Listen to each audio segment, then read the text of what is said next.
사도신경으로 신앙 고백하시겠습니다.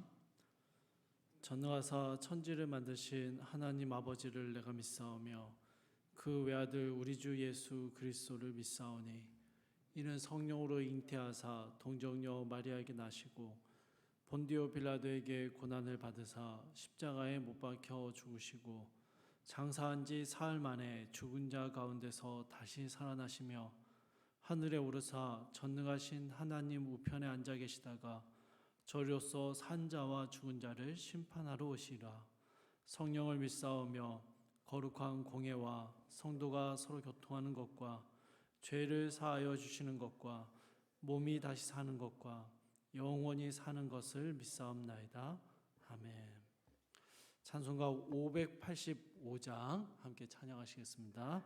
찬송가 585장입니다.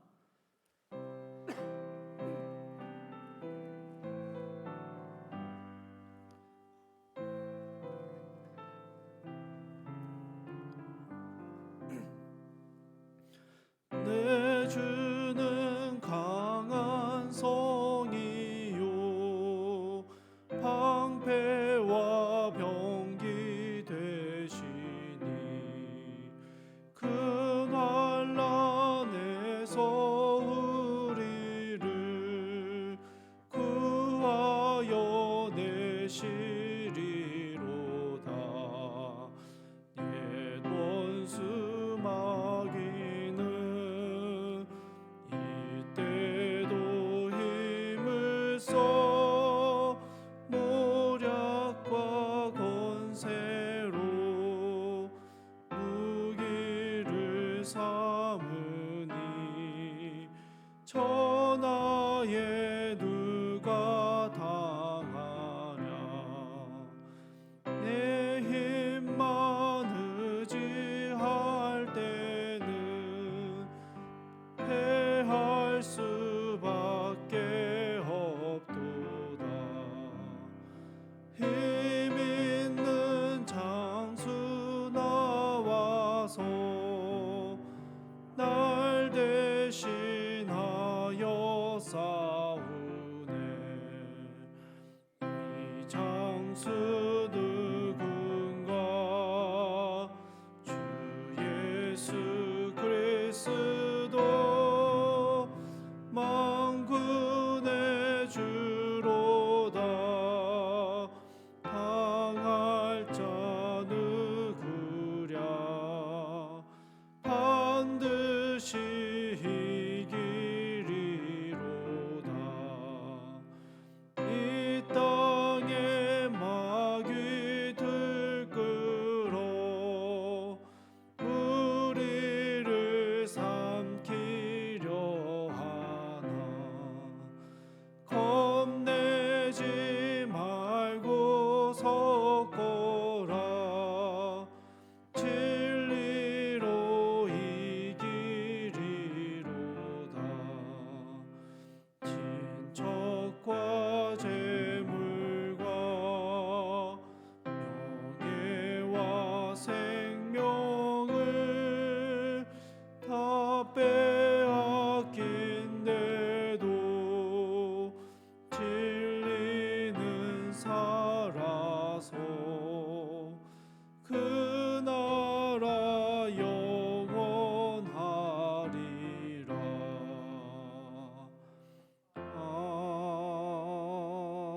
아멘.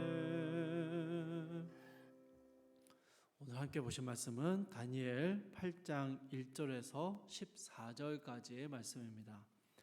다니엘 8장 1절에서 14절까지의 말씀 제가 봉독하겠습니다. 나 다니엘에게 처음에 나타난 환상 후 벨사살 왕 제3년에 다시 한 환상이 나타나니라. 내가 환상을 보았는데 내가 그것을 볼 때에 내 몸은 엘람 지방 수산성에 있었고 내가 환상을 보기는 을레 강변에서니라. 내가 눈을 들어본즉 강가에 두 뿔 가진 순양이 섰는데 그 두 뿔이 다 길었으며 그중 한 뿔은 다른 뿔보다 길었고 그 긴 것은 나중에 난 것이더라. 내가 본즉 그 순양이 서쪽과 북쪽 북쪽과 남쪽을 향하여 받으나 그것을 당할 짐승이 하나도 없고 그 손에서 구할 자가 없으므로 그것이 원하는 대로 행하고 강하여졌더라. 내가 생각할 때에 한 순염소가 서쪽에서부터 와서 온 지면에 두루다니되 땅에 닿지 아니하며 그 염소의 두 눈 사이에는 현저한 뿔이 있더라. 그것이 두 뿔 가진 순양 곧 내가 본 바 강가에 섰던 양에게로 나아가되 분노한 힘으로 그것에게로 달려가더니 내가 본즉 그것이 순양에게로 가까이 나아가서는 더욱 성내어 그 순양을 쳐서 그 두 뿔을 꺾으나 순양에게는 그것을 대적할 힘이 없으므로 그것이 순양을 땅에 엎드려뜨리고 짓밟았으나 순양을 그 손에서 벗어나게 할 자가 없었더라. 순염소가 스스로 심히 강대하여 가더니 강성할 때 그 큰 뿔이 꺾이고 그 대신에 현저한 뿔 넷이 하늘 사방을 향하여 났더라. 그중 한 뿔에서 또 작은 뿔 하나가 나서 남쪽과 동쪽과 또 영화로운 땅을 향하여 심히 커지더니 그것이 하늘 군대에 미칠 만큼 커져서 그 군대와 별들 중 몇을 땅에 떨어뜨리고 그것들을 짓밟고 또 스스로 높아져서 군대의 주제를 대적하며 그에게 매일 드리는 제사를 없애버렸고 그의 성소를 헐었으며 그의 악으로 말미암아 백성이 매일 드리는 제사가 넘긴 바 되었고 그것이 또 진리를 땅에 던지며 자의로 행하여 형통하였더라. 내가 들은즉 한 거룩한 이가 말하더니 다른 거룩한 이가 그 말하는 이에게 묻되 환상에 나타난 바 매일 드리는 제사와 망하게 하는 죄악에 대한 일과 성소와 백성이 내 준바되며 짓밟힐 일이 어느 때까지 이를꼬 하매 그가 내게 이르되 2300 주야까지니 그때의 성소가 정결하게 되리라 하였느니라. 아멘. 벨사살 왕 원년에 7장에서의 환상을 보았던 다니엘은 2년 정도의 시간이 지나 새로운 환상을 보게 됩니다. 2절 말씀을 보시면 다니엘이 엘람 지방 수산성에 있었고 을레강변에서 이 환상을 보았다라고 이야기합니다. 이 을레강변이라는 것은요, 율레우스 강이라고 불리는 인공적으로 만들어진 수로를 의미합니다.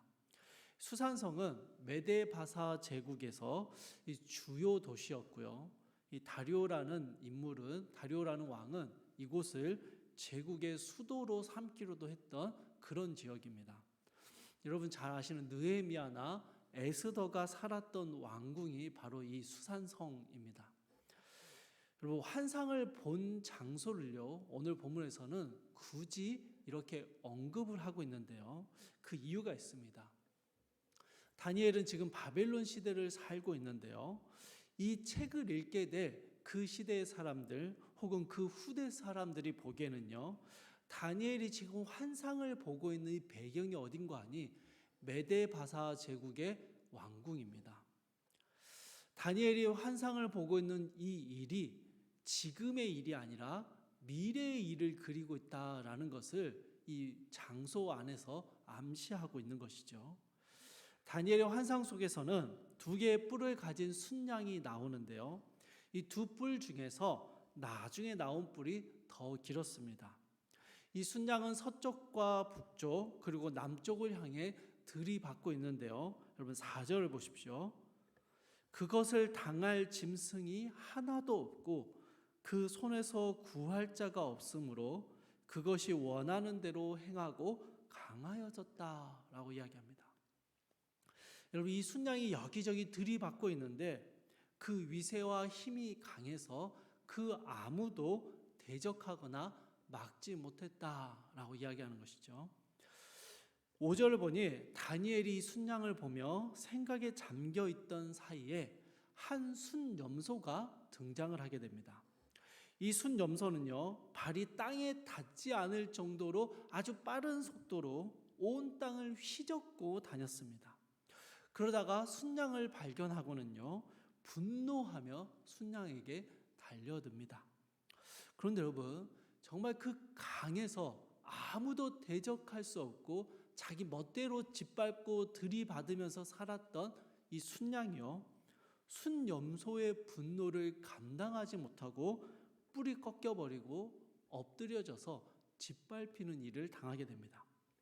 여러분 8절을 보니까요, 이 순양을 이기고 난 순염소가 스스로 강대하여 갔더라라고 설명하고 있습니다. 순양을 해치우고 그 발 아래 짓밟고 나서 의기양양해진 순염소의 모습이죠. 그런데 이 순염소 안에도요, 변화가 생겨납니다. 그 머리에 있던 뿔의 모양들이 달라집니다. 그 뿔에서요, 4개의 뿔이 다시 나오게 되고, 그 4개의 뿔들 중에서 또 한 뿔에서는 작은 뿔 하나가 생겨납니다. 그런데 이 작은 뿔이요, 점점 강해지더니 엄청 커지더니 10절을 보십시오. 하늘 군대에 미칠 만큼 커져서 그 군대와 별들 중 몇을 땅에 떨어뜨리고 짓밟아 버립니다. 여러분, 다니엘 환상에서 나왔던 이 하늘의 군대와 별들은요, 하나님의 세력, 하나님의 백성을 의미하는 것입니다.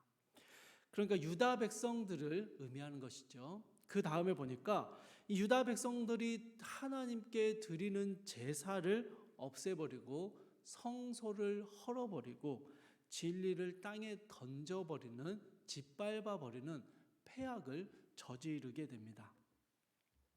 이제 여러분 13절과 14절에서요, 두 거룩한 존재의 대화가 기록되어 있습니다. 한 존재가 이런 참담한 백성들의 상황이 언제까지 이어질지를 물었고, 다른 한 존재는 2300주야가 지난 후에야 성소가 정결하게 되며 회복될 것이다 라고 말하는 것으로 오늘의 환상이 마무리됩니다. 여러분, 이 다니엘이 본 환상에 대한 그 해석은요, 내일 묵상할 본문에 더 자세히 기록되어 있습니다. 오늘 저희는요, 이 환상을 보여주시는 하나님의 목적과 뜻에 대해서 함께 묵상해 보려고 합니다. 여러분, 하나님께서는요, 이미 다니엘 7장을 통해서 다니엘에게 다가올 시대의 흐름들과 다니엘과 유다 백성들이 살아가는 짐승들의 시대에 대한 예언을 말씀해 주셨습니다. 그리고 이 짐승들의 시대가 끝나고 거룩한 백성들이 회복되어지고 하나님의 통치가 이루어지게 될 것을 알려주셨죠. 그리고 그 후로 2년밖에 안 지났는데 8장에서 그 아주 유사한 환상을 다시 보여주고 계십니다. 왜 이렇게 환상을 보여주시는 것일까요? 여러분, 그것은요, 다니엘이 특별히 예언의 능력이 있었고 혹은 다니엘이 아주 거룩한 사람이어서 그렇다기보다는요, 다니엘이 살았던 시대가 참 암울했기 때문입니다. 다니엘이 살았던 시대가요, 더 구체적이고 더 명확하고 더 손에 잡히는 무언가가 필요할 만큼 힘든 시대였기 때문입니다. 여러분, 소망이 없던 시대였기 때문에요, 꿈과 환상이 필요했던 것입니다. 꿈꿀 수 없었기 때문에 하나님은요, 다니엘에게 환상을 통해서 꿈을 꾸게 하셨던 것입니다. 하나님이 온 세상의 주인이시다라는 이 막연한 외침이 공허하게 들려지고, 지금 내가 살아가는 삶의 현장에서 하나님의 역사하심이 전혀 보이지 않는 것 같았기 때문에 하나님은요, 다니엘에게 이렇게 꿈과 환상을 반복해서 보여주셨던 것이죠. 물론 8장의 환상 역시 다니엘이 처해 있는 지금의 상황과는 먼 이야기처럼 보입니다. 그러나 여러분, 다니엘은요, 바벨론 땅에서 메데바사의 나라로 왕이 바뀌고 나라가 바뀌는 그 긴 시간들을 살아가면서요, 하나님이 주셨던 이 환상을 붙잡았고 이 환상의 예언들이 실제 삶에서 조금씩 이루어져 가는 것들을 볼 수 있었습니다. 그래서 다니엘은요, 이 환상 덕분에 평생에 하나님을 향한 신실함을 놓치지 않을 수 있었던 것이죠. 사랑하는 성도님들, 오늘날 우리가 붙들고 살아가는 하나님 나라에 대한 소망, 하나님의 약속 역시 이와 비슷한 것 같습니다. 당장 오늘 하루를 살아낼 힘과 물질과 능력이 없는데 언제 올지도 모르는 하나님 나라의 회복의 약속은 너무 뜬구름 잡는 이야기처럼 들릴 때가 있는 것이죠. 그러나 여러분, 소망을 꿈꿀 수 없는 시대에 환상을 통해 다니엘과 유다 백성들에게 소망을 보여주셨던 하나님께서는요, 오늘 하루의 삶을 급급하게 살아가는 우리의 인생들 가운데도 찾아오셔서 우리에게 하나님 나라의 꿈과 소망을 끊임없이 말씀하고 계십니다. 사랑하는 성도 여러분, 이 땅의 문제들이 해결될 때 우리가 살아갈 힘을 얻는 게 아니고요, 우리가 붙잡아야 할 소망을 바라보게 될 때 오늘을 견뎌낼 힘을 얻게 되는 것입니다. 여러분, 8장에 나오는 이 다니엘의 환상을 보시면요, 순양과 순염소가 마음대로 활개치며 그러게 또 다음 사람에게, 다음의 강대한 존재에게 짓밟히는 모습들이 보여질 때요, 나타나는 공통된 표현이 있습니다. 아무도 막을 자가 없다라는 표현입니다. 그리고 이 표현 안에 숨겨져 있는 말이 무엇입니까? 다 짓밟히고 그 강대하던 세력들도 한순간에 짓밟히고 무너지는데 유다 백성들은요, 힘들고 고통스러운 삶을 살아가긴 하는데 완전히 짓밟혀서 사라져 버리지 않도록 보호하는 손길이 있다라는 것입니다. 그 거대한 나라도 대적할 사람이 없고 도와줄 사람이 없어서 짓밟히는 일들을 당하게 되는데, 하나님의 유다 백성들은요, 짓밟히고 깨어지는 일들을 겪으면서도 회복의 날을 꿈꿀 수 있는 것입니다. 왜입니까? 그 유다 백성을 붙들고 계시는 하나님이 계시기 때문이죠. 사랑하는 성도님들, 오늘 현실을 살아가며 믿음의 길을 걸어갈 때 우리는 또 다시 낙심하고 실패하기도 할 것입니다. 믿음의 사람으로 성도로 살아내야 하는데 그 죄악 가운데 혹은 우리의 연약함 가운데 또 넘어지는 일들이 생겨날 것입니다. 그러나 여러분, 당장 오늘의 삶, 당장 오늘의 모습이 아니라 우리는요, 역사를 움직이시는 하나님의 약속과 소망을 바라보며 살아갑니다. 그것을 바라볼 때 오늘 하루 힘들고 지치고 반복되는 일상을 주님 안에서 살아내고 믿음의 길을 끝까지 걸어갈 힘을 얻게 되는 것이죠. 사랑하는 성도님들, 오늘 하루 우리 어제와 다름없는 하루를 또 살아가게 될 것입니다. 아니, 또 성도의 삶, 믿음의 삶을 살아내기에 여전히 부족한 삶을 살게 될 것이고요. 오늘 또 어제 있었던 그 문제와 어려움이 여전히 이어질지도 모릅니다. 그러나 여러분, 우리의 삶을 책임지시고 끝까지 붙잡고 계시며 우리의 삶의 결국을 이루어 가실 이 하나님을 소망하며 그 약속을 붙잡으며 오늘 하루도 귀한 성도의 삶을 살아내시며 믿음의 길을 끝까지 완주하시는 우리 귀한 모든 성도님들이 되시기를 주님의 이름으로 축복합니다. 우리 함께 기도하겠습니다. 사랑과 은혜가 풍성하신 하나님, 꿈꿀 수 없는 시대였기에 하나님께서는 다니엘에게 환상을 통해 하나님의 꿈을 허락해 주셨고 하나님의 소망의 약속을 붙잡게 하셨습니다. 사랑하는 주님, 이 시대를 바라볼 때 참 시대가 악하고 참 낙심이 되고 속이 상할 때가 참 많은 것 같습니다.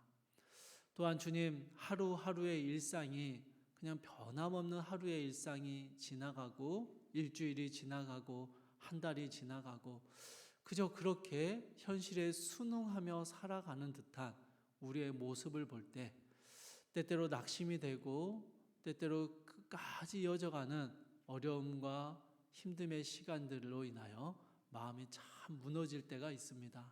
그러나 주님, 이러한 시대일수록 하나님이 주시는 소망과 주의 약속을 붙잡고 우리가 가야 할 길과 우리의 마침을 주님이 어떻게 이루어 가실지를 바라볼 때 오늘 하루도 끝까지 믿음으로 살아내고 오늘 하루도 성도의 합당한 삶을 살아낼 수 있는 힘과 소망을 우리에게 허락하여 주시옵소서.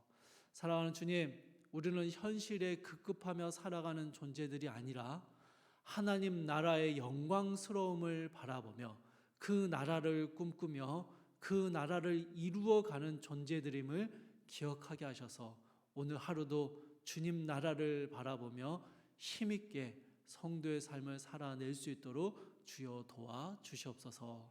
감사드리며 우리 주 예수 그리스도의 이름으로 기도드립니다. 아멘. 하늘에 계신 우리 아버지여, 이름이 거룩히 여김을 받으시오며 나라의 임하옵시며 뜻이 하늘에서 이루어진 것 같이 땅에서도 이루어지이다. 오늘날 우리에게 일용할 양식을 주옵시고 우리가 우리에게 죄 지은 자를 사하여 준 것 같이 우리 죄를 사하여 주옵시고 우리를 시험에 들게 하지 마옵시고 다만 악에서 구하옵소서. 대개 나라와 권세와 영광이 아버지께 영원히 있사옵나이다. 아멘. 주신 말씀 붙잡고 함께 기도하실 때 삶의 자리에서 하나님 나라를 꿈꾸며 소망하게 하옵소서 함께 기도하시고요. 오늘 수능을 봅니다. 수능을 보는 우리 교회의 수험생들에게 평안함과 지혜를 주셔서 시험을 잘 치르게 하옵소서 함께 기도해 주시고요. 또 우리 수험생들이 성적과 대학의 당락을 넘어서 하나님 나라에 대한 이 위대한 꿈을 꾸게 하옵소서. 우리 함께 오늘 수능을 볼 우리 교회 수험생들을 위해서도 함께 꼭 기도해 주시고 각자의 기도 제목 가지고 기도하시다가 자유롭게 돌아가시기 바랍니다. 사랑의 하나님, 사랑의 하나님, 주님, 우리가 또 오늘 하루에 우리에게 주어진 삶의 자리를 충실하게 살아내고 이 하루의 삶을 열심히 살아낼 때 주님, 오늘 하루의 삶에 우리의 시선이 머무르지 않게 하시고 우리의 시야가 거기에 온전히 좁혀지지 않게 하셔서 하나님, 우리가 바라봐야 할 하나님의 나라를 꿈꾸며 소망하며 우리에게 주어진 삶의 자리를 믿음으로 걸어갈 수 있도록 주여 도와주시옵소서. 사랑하는 주님, 하루하루의 현실의 삶에 함몰되지 않게 하시고 하나님, 하나님의 나라를 꿈꾸며 그 나라의 소망을 바라보며 살아가는 모든 귀한 주의 백성들 되게 하여 주시옵소서. 사랑하는 주님, 오늘 수능을 치릅니다. 12년의 시간을 이 수능 한 번의 시험으로 결론 지어지는 것들이 너무 안타깝지만 하나님, 시험을 준비했던 그 모든 수고와 그 시간들의 노력들을 주님 기억하여 주시고 우리 사랑하는 우리 성문교회 모든 수험생들, 우리 사랑하는 우리 다음 세대의 자녀들, 주님, 오늘 시험을 치를 때 마음의 평안함을 주셔서 조급함으로 두려움으로 떨림으로 하나님 그 마음이 흔들리지 않도록 주여 붙잡아 주시옵소서. 주님 또한 지혜를 주셔서 공부했던 많은 것들이 기억나게 하시고 미처 공부하지 못했던 것도 지혜롭게 또 문제를 풀어갈 수 있도록 하나님 도와주시옵소서. 주님, 바라건대 우리 수험생들이 모두 원하는 결과를 얻고 또 원하는 진로와 가야 할 길들을 잘 걸어갈 수 있도록 주님, 우리 사랑하는 수험생들에게 은혜를 베풀어 주시옵소서. 그러나 주님, 우리 사랑하는 우리 수험생들이 좋은 성적을 얻고 원하는 대학에 들어가는 것만이 그들의 삶의 목적이 아니라 더 크고 위대한 하나님 나라의 꿈을, 그 소망을 간직할 수 있도록 우리 사랑하는 수험생들의 마음 가운데 당장의 현실을 뛰어넘어 더 크고 위대한 하나님 나라의 꿈을 간직할 수 있도록 주여 도와주시옵소서. 사랑하는 모든 주님 백성들, 모든 사랑하는 우리 수험생들 가운데 주님 오늘 하루 세밀하게 역사하여 주시옵소서.